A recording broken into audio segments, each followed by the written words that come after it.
Perfect. Tell your kid I approve. In the top right of Radaset Station, it is the Red Protoss Systrom Gaming's MaxPax. In the bottom left, making a funny mistake, he is Firefly from Platinum Heroes. It's funny because he actually did his build correctly initially. He did send his probe down to the low ground, which if you were planning on doing that, but then you forgot during the loading screen, you don't do it. You don't send your probe out almost immediately. You don't do it. But he remembered to do that, and then he still went back to autopilot to build the pylon on the main, which is pretty funny. Anyway, that aside, they're both going to go for the low ground expansion. We default assume that for MaxPax, because that's what MaxPax does. Now, MaxPax has been struggling in one area for PvP more than I think he does anywhere else. Not that he's perfect in all the other PvPs, but he really seemed to have a bit of a head-scratcher moment versus Showtime in the regionals. The Phoenix versus Phoenix battle, I think he still understood totally fine, but Showtime just played very cautiously and not give him any opportunities.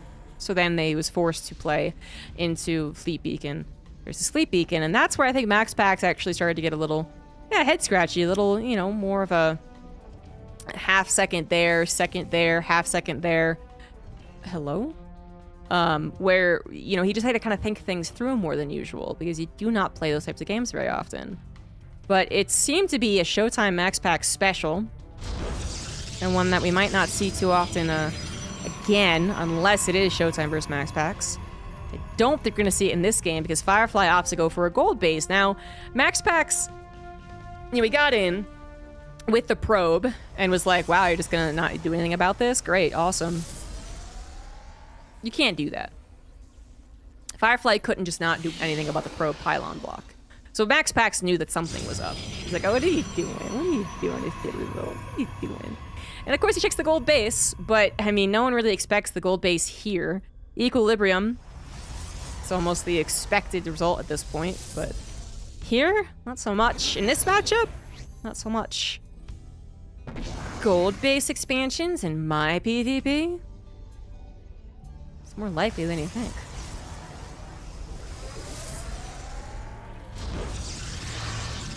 Shield battery's done, but the minerals are actually in a worse position than most maps, I guess. It's something I really have thought of very much, because the gas geysers are in the middle.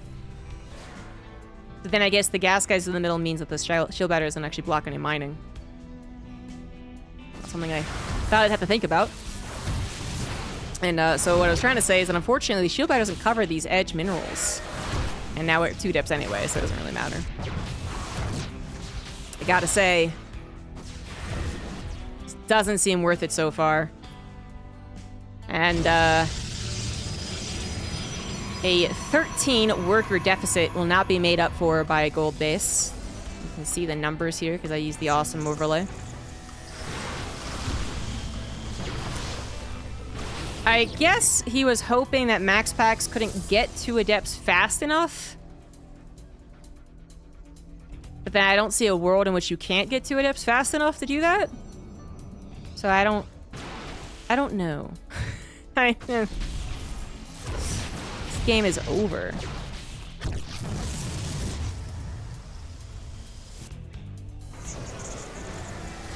It's over. It's over. Firefly's trying to proxy gate, by the way. I mean, I should cast, but it's just 3 gateway, not gonna win. Yeah.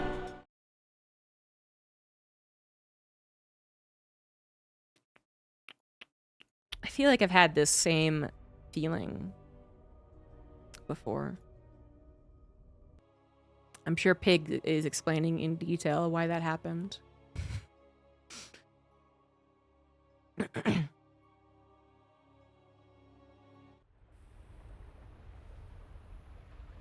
But that would not be the first time that Firefly has gotten bopped in the first game and still won the series. I'm still a believer. In the bottom right, we do have MaxPax up 1. In the top left of Hard Lead, it is Firefly. He got kind of bopped in the first game versus Bjorn and still ended up winning that series 2-1. So that's just how he rolls. Thank you, Nova Steve, for the 16 months. Steve B.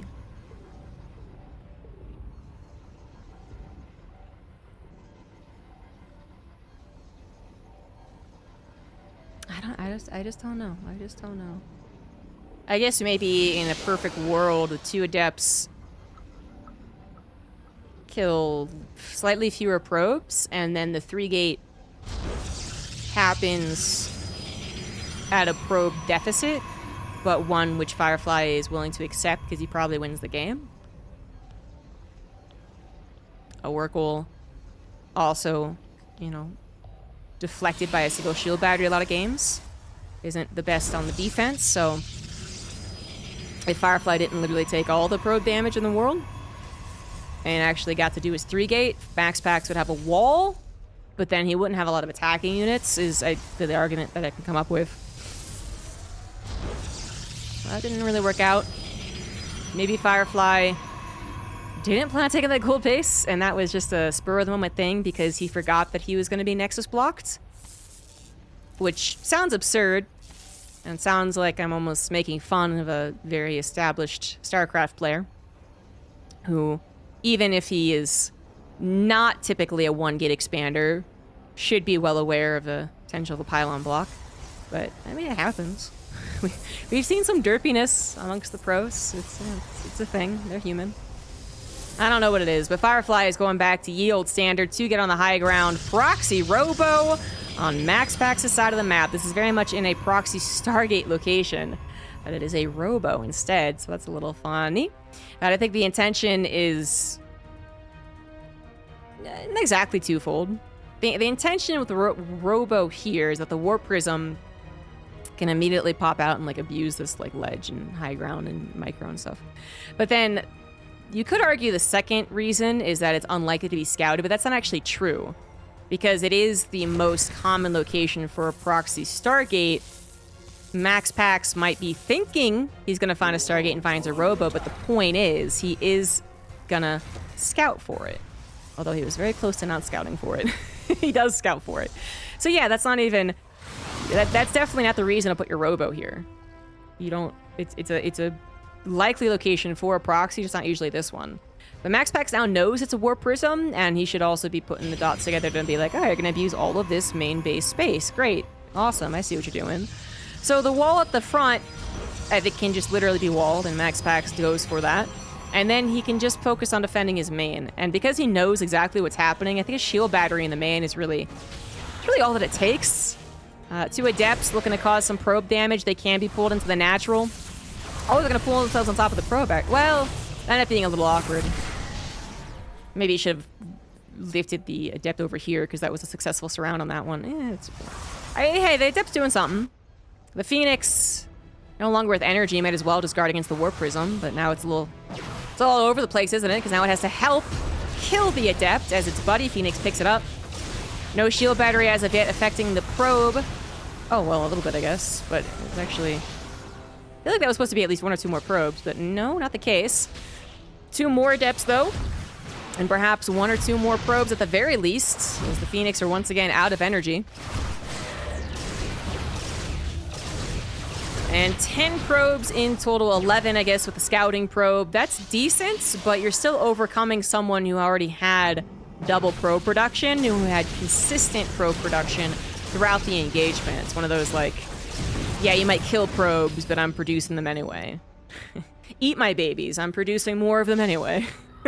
It's not the worst case scenario for MaxPax, who I do want to clarify would probably want to be using the extra 100 minerals per probe round into producing maybe another shield battery or a forge for producing cannons eventually, as he determines that it is in fact going to be a real all-in. But his economy isn't as cut as you might expect, and the Warp Prism was killed, by the way, by the Phoenix. So a lot of the power of Firefly's attack still, is going to be on the fast warp-ins and the momentum. This first blink attack is actually quite scary, though. The first blink up with the Observer is going to be scary. 2 Immortals almost in position. That Pylon's looking a little bit vulnerable. Shield battery ditto, but actually goes after a Phoenix. Finds none of them, actually. I thought one died, but not. And now the lifts will come through. 2 Immortals properly protected by the shield battery as well. They are not going to get one shot. They could easily fall back to it. And a second backup pylon. 2 shield batteries on the front line anyway. Back up to 3 Phoenixes. 1 did die. And now it's a little awkward as he skills on shield battery, but he has 2. So as long as he has 1 to back up against, the Stalkers of Firefly are not yet one-shotting the Immortal. Cybernetic score going down isn't also the worst thing, because he's not producing Stalkers. Oh, that blink forward is not going to kill the Immortal. Shield Buddy overcharge to save the day. Quick reaction from MaxPax, who also does pick up the Stalkers with his Phoenix. That shield battery is still going on. And Firefly, I guess he just realized it wasn't going to work anyway. So that explains the last blink forward. GG. Potential final map here is Equilibrium. The top left, it is MaxPax. Top right, it is Firefly. No shame in losing to MaxPax in a PvP. Multiple games in a row. Multiple one-sided games, even.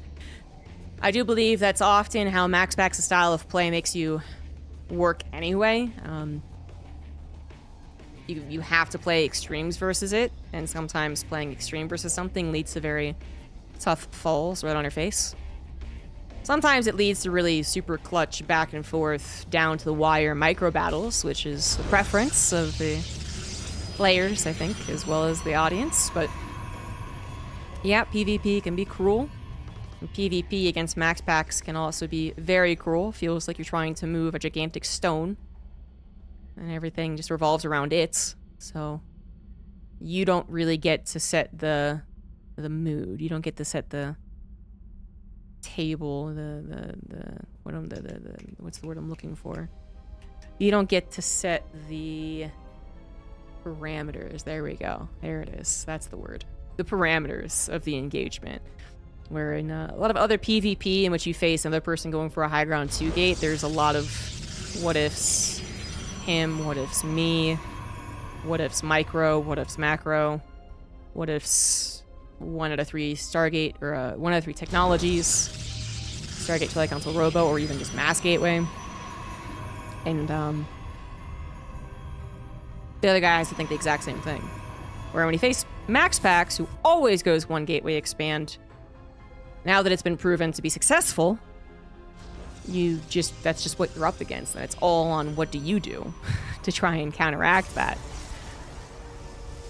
So it really does change the way PvP is played, and that alone can unsettle a lot of his opponents, especially if they don't play against him very often.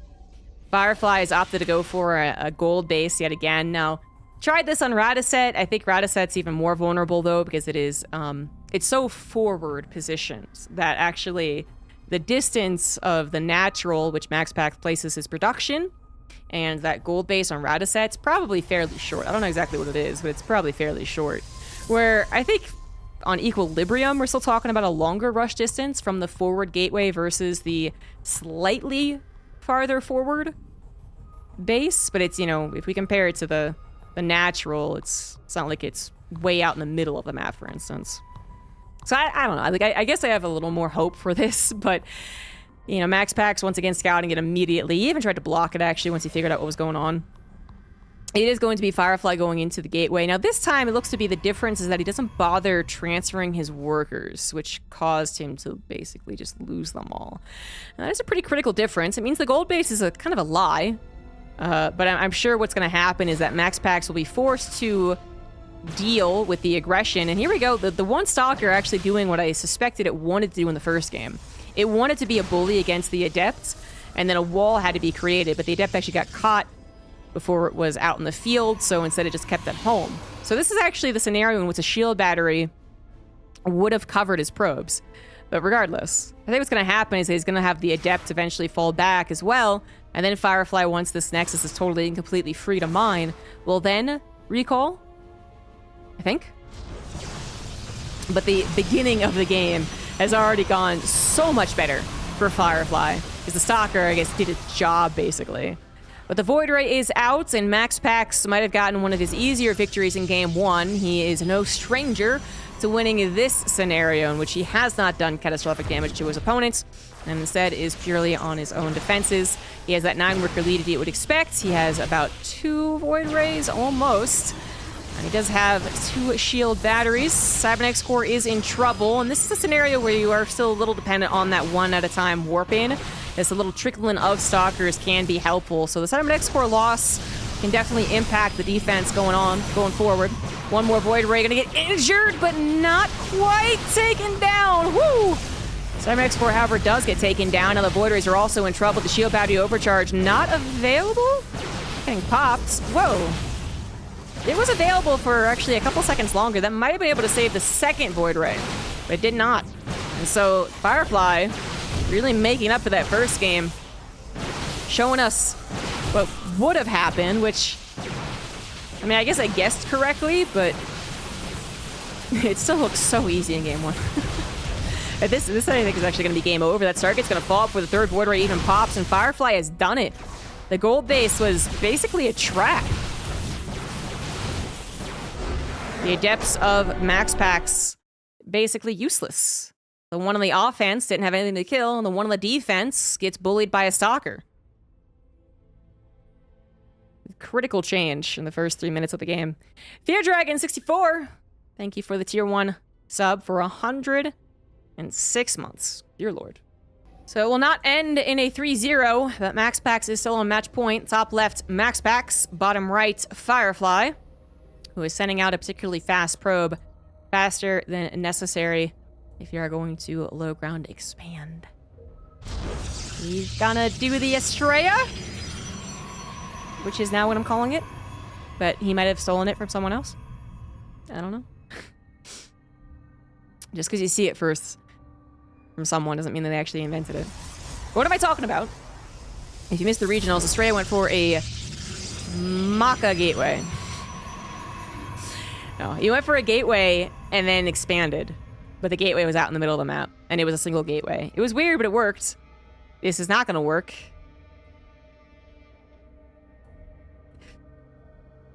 The reason it's not going to work is because Firefly... Alright, so when Estrella did it, he didn't get scouted. What happened was that his Protoss opponent, Trigger, went into the natural and was like, okay, you're not low ground expanding. And then went into the main and was like, oh my god, you're not gatewaying. Oh my god, it's a proxy gateway. Oh my god, it's proxy 3-gate. And then had to go and like scout around and worry about that before he ever figured out to go back to scout that it was a flippin' Nexus. So he also missed the chance to block a Nexus. So in this case, I mean, Firefly's not doing that, first of all. He is going for proxy gate, 2-gate. I don't know, man. I don't know.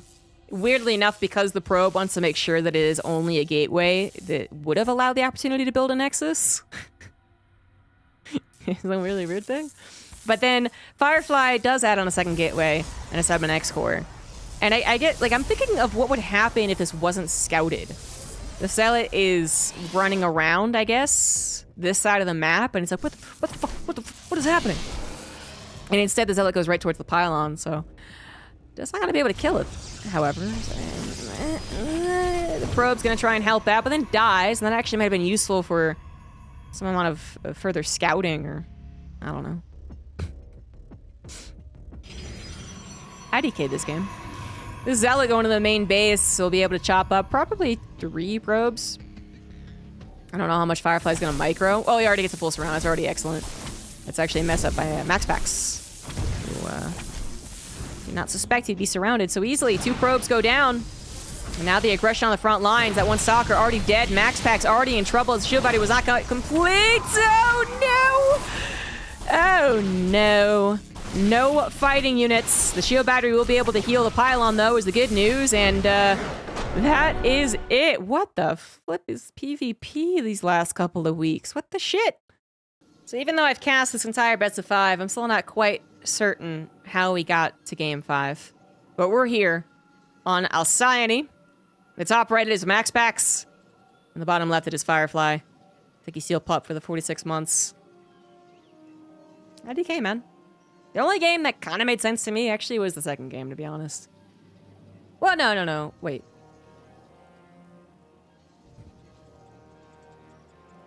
The second and the third game made sense. The first game now makes sense in hindsight, now that we saw what actually happens when the adepts are caught. And that last game was a head scratcher. These are just not very typical PvPs. The Firefly, playing atypically, has managed to fight his way back. His 2 victories happening what feels like sub 5 minutes. Game number 5 sends out Probe Scout. But it is a scout. Building his gateway at home. MaxPax! Hello? He's changing. He's not like what Firefly is throwing at him. He's going for a high ground gateway. Now, this might mean that very early aggression has a tougher time defeating him, but it also means that a little later aggression now has the opening of the natural. Now, that would be concerning if Firefly was actually being aggressive right off the bat, but if Firefly does something, it'd be later. He does seem to be planning on getting a Nexus. I think MaxPax will need to double and triple check. It is definitely a Nexus. I actually would have seen that, though. Or no. Chrono didn't happen. I feel like I missed the Chrono. I didn't miss this Chrono, though. Chrono 21, thank you for the Prime sub. So Firefly gets the Nexus down. Let's put him ahead of MaxPax in the economy game. But MaxPax possibly denied by Firefly's probe, probably what happened, opted to go for that faster Stargate. So the technology has some potential to make up for the probe difference. And MaxPax eventually will get that natural wall down. What the hell is a golden trap Kappa train? Thank you, Tat Pilav, for the 41 months. What the hell is a golden Kappa train? You know when, like, someone in power does a nice thing for you, and you don't just take it at face value as a nice thing? You're like, what are you gonna make fun of me? You know, I feel like that's what's happening with Twitch right now. It's like, is Twitch making fun of me? It's like, wow, you're such a small streamer, way to go. Roll a habit, thank you for the gifted sub. I don't know. So, it's a random chance on a hype train. Gives anyone who contributes a golden Happa for 24 hours. Interesting. Also interesting is that Firefly is going for some decently early game aggression, even though he's still producing probes. He has not chronoed his probes, I believe, is what happened here. And he basically is on one base. Yeah, so he's like trickled in probes, I guess. The shield battery in the main, totally called for. He knew about the Stargate, of course. And Firefly is going to actually turn this natural Nexus expansion PvP into a proxy 4-gate. MaxPax figuring that something is up when still the lack of probes and lack of technology and amount of gateways. You know, there's a lot of signs. Is going to try and defend, but without that natural wall helping out, it's going to be a little bit tougher. Firefly loses 11 probes despite having the shield battery. The Oracle just used all of its energy to pierce through that. And it looks like, even without a wall, the powerful combination of shield battery and void ray will indeed be enough. And this PvP finals lasted a total of 25 minutes, I'm pretty sure. GG! MaxPax will win 3-2. Just a couple of speed bumps along the way. Scouty Justice, thank you for the final bits. What is this weird hype train?